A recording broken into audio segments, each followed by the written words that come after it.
Hello guys, आप देख रहे हैं ट्रिकी थ्योरी। तो चलते हैं हम अपने टॉपिक की तरफ। पहला है, क्या आपने सोचा है कि दुनिया की सबसे मशहूर पेंटिंग मोनालिसा इटली में क्यों नहीं है? यह पेंटिंग फ्रांस में कैसे चली गई?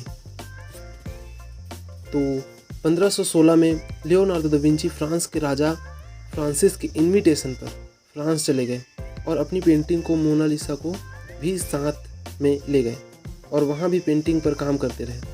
कुछ समय बाद उनकी वहीं फ्रांस में ही मृत्यु हो गई, जिसके बाद मोनालिसा पेंटिंग को लियोनार्डो दा विंची के स्टूडेंट सलाई को सौंप दिया गया।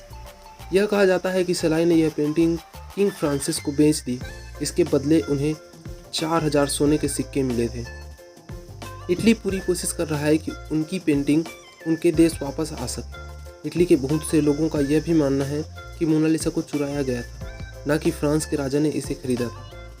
फ्रांस की सरकार इसे वापस ना लौटाने के दो कारण बताती है।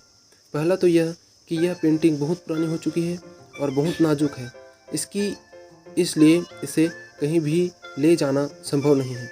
दूसरा यह कि फ्रांस की सरकार यह कहती है कि हमने इसे खरीदा था, तुम भी खरीद लो। दूसरा है, फ्रांस कभी भी किसी भी कीमत पर इस पेंटिंग को बेचेगा ऐसा नहीं लगता, क्योंकि हर साल लॉर म्यूजियम में करीब 1 करोड़ लोग आते हैं और उसमें से भी 80% सिर्फ मोनालिसा पेंटिंग को देखना चाहते हैं। लेकिन अगर फ्रांस इसे बेचने को राजी हो भी गया तो मुझे नहीं लगता कि 2020 में इसकी कीमत 85 करोड़ डॉलर मोनालिसा की कीमत है, जिसे कोई खरीदने की हिम्मत करेगा।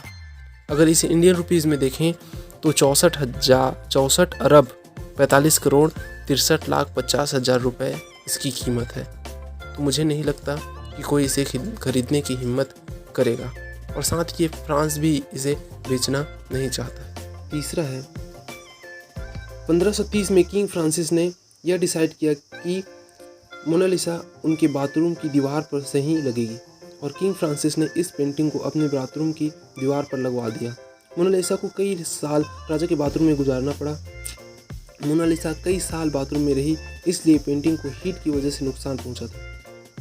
चौथा है, लियोनार्डो दा विंची ने मोनालिसा पर 16 साल काम किया और इसके बावजूद भी वह पेंटिंग को पूरी तरह नहीं कर पाया, मतलब पूरी बना नहीं पाया।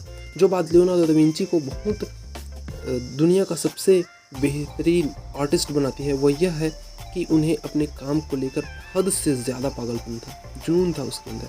उन्होंने अपने लिए काम वही किया जो उनका दिल चाहता था। तो गाइस, ये सिलसिला आगे जारी रहेगा।